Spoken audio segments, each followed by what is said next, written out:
Dios le bendiga en esta tarde y bueno, hoy continuamos con este estudio acerca de la iglesia llamada para la guerra, un estudio importante en estos tiempos en que debemos batallar contra el enemigo. Sabemos que él está como león rugiente mirando a quién devorar y son tiempos en que debemos conocer contra quién luchamos. Hoy vamos a ver un poco quién es nuestro adversario, ¿no?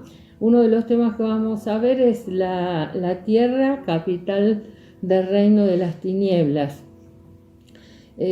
Conocemos que, bueno, Satanás tiene varios nombres, ¿no? La Biblia lo llama de varias maneras: el diablo, Lucifer, Lucero de la mañana, maligno, tentador.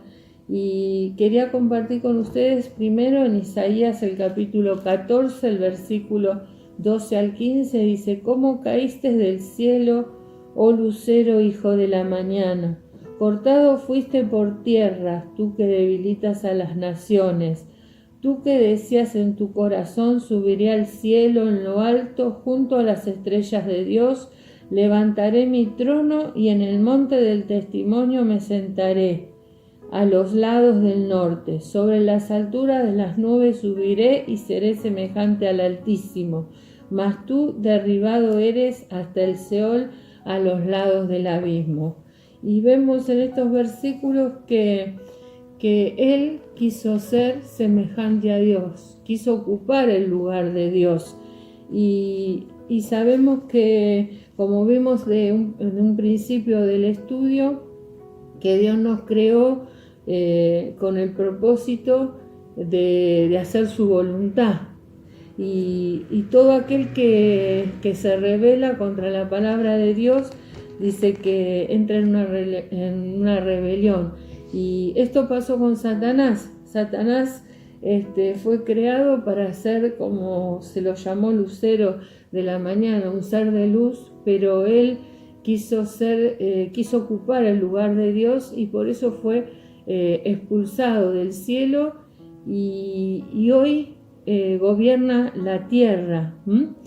Por eso el título de este tema es La tierra, capital del reino de las tinieblas.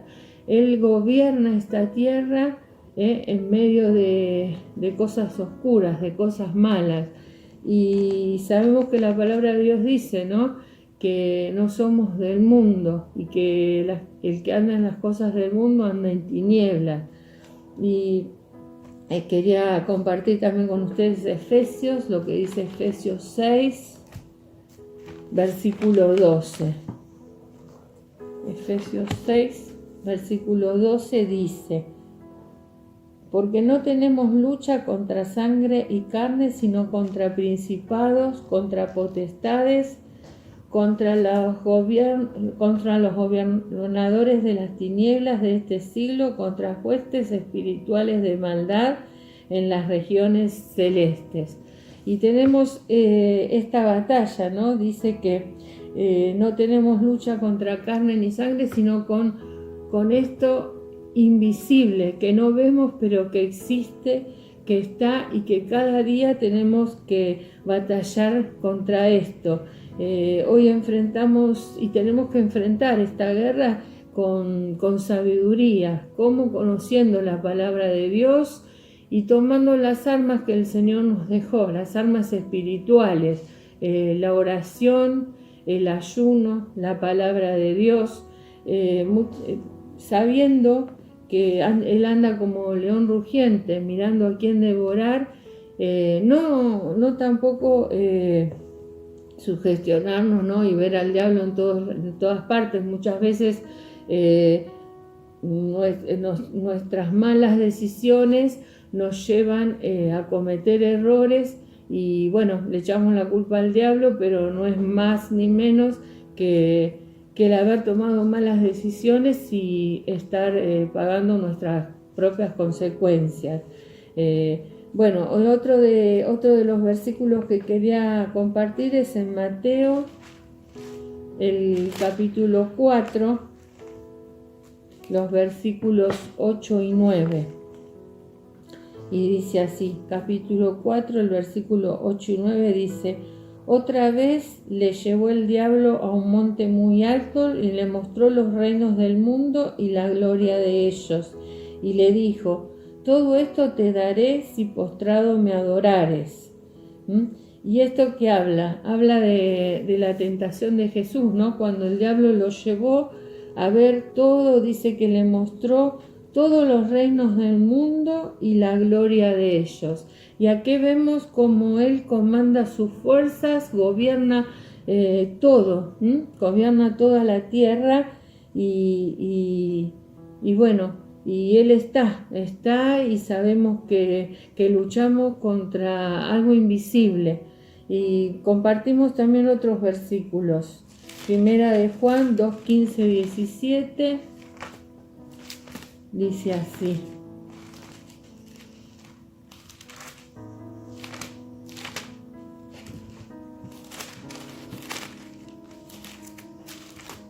Primera de Juan,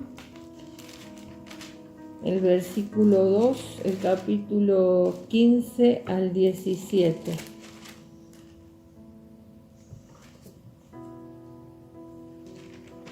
Dice así: no améis al mundo ni las cosas que están en el mundo. Si alguno ama al mundo, el amor del Padre no está en él. Porque todo lo que hay en el mundo, los deseos de la carne, los deseos de los ojos y la vanagloria de la vida, no provienen del Padre, sino del mundo. Y el mundo pasa y sus deseos, pero el hacer la voluntad de Dios permanece para siempre. Y qué lindo versículo, ¿no? Sabemos que el enemigo domina el mundo y que nosotros nos tenemos que alejar, dice la palabra de Dios, de las cosas del mundo, porque todo, dice, lo que hay en el mundo y los deseos son para vanagloria. Es como el pecado que cometió Satanás, de vanagloriarse. Y otro de los temas que quería compartir en esta tarde es el eterno propósito de Dios. Dios nos creó a cada uno con un propósito. Dios diseñó un plan en el cual tenía dos propósitos principales. Uno fue el crear todas las cosas y hacer que todas las cosas manifiesten su gloria. Vemos lo que dice Colosenses, el capítulo 1, el versículo 16. Vamos a leer Colosenses, el capítulo 1, versículo 16, dice así: porque en él fueron creadas todas las cosas, las que hay en los cielos y las que hay en la tierra, visibles e invisibles, sean tronos, sean dominios, sean principados, sean potestades, todo fue creado por medio de Él y para Él. Y vemos acá que Él creó todas las cosas para que nosotros las disfrutemos, pero para que también esas cosas manifiesten la gloria de Dios. ¿Cuántas veces pasa que visitamos, ¿no?, alguna provincia y vemos las maravillas que Dios creó y damos gloria a Dios por eso? Nos maravillamos, ¿no? Y glorificamos a Él por su creación. Y otro de los propósitos fue crear una familia grande, una familia que nos creó a nosotros. ¿Con qué propósito? Con que seamos iguales a Él, semejantes a Él. Y leemos Efesios 1, el versículo 4 y 5.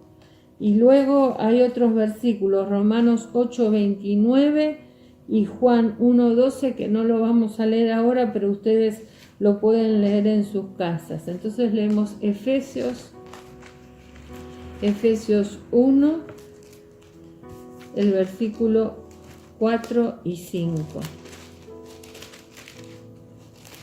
Y dice así, dice: según nos escogió en Él antes de la fundación del mundo, para que fuésemos santos y sin mancha delante de Él, en amor, habiéndonos predestinado para ser adoptados hijos suyos por medio de Jesucristo, según el puro afecto de su voluntad. Él nos creó para que seamos semejantes a Él. Y esto es lo que nosotros tenemos que anhelar cada día y pedirle al Señor que nos ayude y poner de nuestra voluntad para ser semejantes a Él, a través de cómo, a través de la enseñanza que Él nos dejó, a través de su palabra y a través de obedecer a su palabra, porque no solo la tenemos que leer, sino ponerla en práctica. Pero bueno, Él nos creó, entonces vemos con estos dos propósitos. Pero ¿qué pasó? Hubo dos problemas. Uno fue la rebelión de Satanás, como estuvimos viendo. Él quiso ser como Dios y se rebeló. Y otro fue la caída del hombre. Eso lo podemos leer en Génesis, el capítulo 3, cuando el hombre desobedeció a Dios, se rebeló contra Dios, que fue la caída del hombre. Surgieron estos dos problemas, pero Dios los resolvió. ¿Y cómo resolvió estos dos problemas? Uno redimiendo a la humanidad y otro presentando batalla contra el enemigo.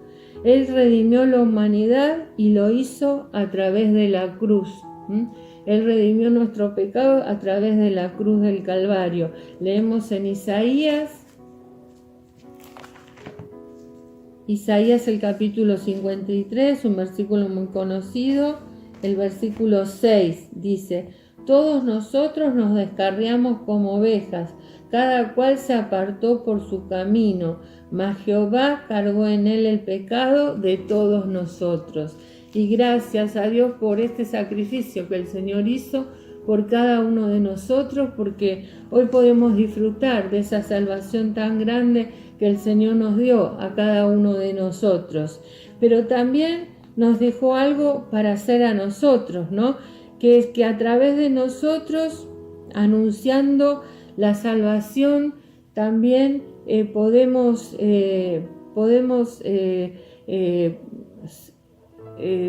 resolver, ¿no es cierto?, este problema. Y eso nos dejó encargado a nosotros. Dice Primera de Pedro, el capítulo 2, el versículo 9. Dice así, lo leemos. Primera de Pedro, el versículo 2, capítulo 9. Mas vosotros sois linaje escogido, real sacerdocio, nación santa, pueblo adquirido por Dios, para que anunciéis las virtudes de aquel que os llamó de las tinieblas a la luz. Cuántas cosas, adjetivos lindos nos dice, ¿no? Dice que somos real linaje escogido, real sacerdocio, nación santa, pueblo adquirido por Dios. Y acá cuando dice pueblo adquirido por Dios, nos dice para qué fuimos ese pueblo que Él nos adquirió, nos tomó. Dice, para anunciar las virtudes de aquel que nos llamó de las tinieblas a la luz. Entonces es responsabilidad nuestra, y lo que el Señor nos dejó encomendado, dice la palabra de Dios, ir por todo el mundo y anunciar las buenas nuevas del Señor. Esto es lo que nos dejó y es nuestra responsabilidad, a través de la palabra de Dios, a través de hacer conocer la salvación al mundo, para que ellos puedan salir de las garras de Satanás que los tiene atrapados. Y además la segunda solución que el Señor dio fue la batalla contra el enemigo. ¿Y cómo batallamos contra el enemigo? Cada día, dijimos, tomando la palabra de Dios, tomando las armas espirituales y además trayendo cautivo todo pensamiento a la obediencia. ¿Cómo es? Bueno, leemos la palabra, pero además, como decíamos, la ponemos en práctica. Obedecemos a la palabra de Dios. La batalla a veces más importante se genera en nuestra mente, en nuestros pensamientos. Vamos a leer lo que dice 2 de Corintios, el capítulo 10, versículo del 4 al 6. Dice así, 2 de Corintios capítulo 10, del versículo 4 al 6, dice lo siguiente. Dice, porque las armas de nuestra milicia no son carnales, sino poderosas en Dios para la destrucción de fortalezas, derribando argumentos y toda altivez que se levante contra el conocimiento de Dios y llevando cautivo todo pensamiento a la obediencia de Cristo. Dice esta palabra algo muy importante, derribando todo argumento y toda altivez que se levante contra el conocimiento de Dios. Sabemos que todo pensamiento malo, todo lo que se viene a nuestra mente y que no es la voluntad de Dios, está en contra de Dios. Son pensamientos que provienen de Satanás, que a veces nos abruman y seguramente el enemigo ataca nuestra mente y seguro te va a atacar con aquellas cosas que vos más tengas debilidades, pero esa es la batalla que tenemos nosotros en nuestra mente, ir a los pies del Señor, ir en oración en esos momentos y no dar lugar a estos malos pensamientos, ¿no? La palabra del Señor dice en otro texto, renovaos en el espíritu de vuestra mente. Y cómo te renovás yendo al Señor en oración, en ayuno, muchas veces pidiendo ayuda a alguien espiritual, pero saber que la batalla con el enemigo va a atacar tu mente, va a atacar ese centro porque sabe dónde te puede atacar en tu debilidad. Otro de los textos es Romanos 12:2, que no lo vamos a leer, leanlo ustedes en sus casas. Y bueno, y quería terminar con esto, ¿no? Que el Señor no nos dé ese espíritu de cobardía, como dice su palabra, sino que Él nos dio ese poder de dominio propio para dominar nuestros pensamientos, que cuando estos pensamientos lleguen a nuestra mente podamos tener ese don, ¿no?, del espíritu, que es el dominio propio, y que podamos cada día presentar batalla contra el enemigo a través de la obediencia con las armas que el Señor nos dejó. Que el Señor las bendiga y las espero el lunes próximo para compartir un nuevo tema de la iglesia llamada para la guerra.